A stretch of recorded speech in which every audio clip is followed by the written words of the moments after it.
to a new product. So it is in the interests of the manufacturer and the operators to drive those costs down to an absolute minimum.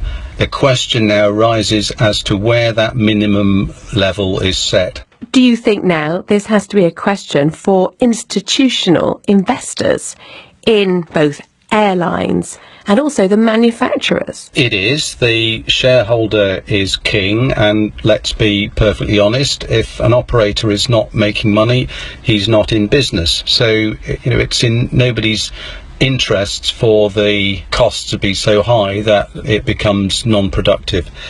Where I think we have difficulties is making sure that the investors understand that money does need to be spent on safety. You can build the best aeroplane in the world, but if it's not operated properly because people have been inadequately trained, you undermine the safety that you've built into that particular platform. Surely, though, this is the role of regulators. That's why they exist, to make sure that this doesn't happen. There is a phenomenon called regulatory capture. It doesn't just of regulation when the regulators can be tempted to act in a way that may give preference to a particular group of people. So I think with what we've seen with the Lion Air and the Ethiopian accident, there are now questions that are being legitimate. Not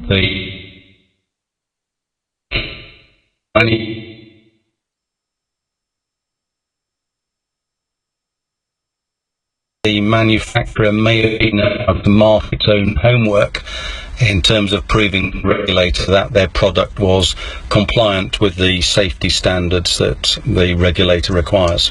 Do you think there's too much reliance on learning from technology rather than learning in kind of old concept kit like simulators? Different training methods have their place in the question of how you get the information across and how you make sure that those lessons have gone in that matters. So do you need to be in a full flight simulator that absolutely replicates the aircraft?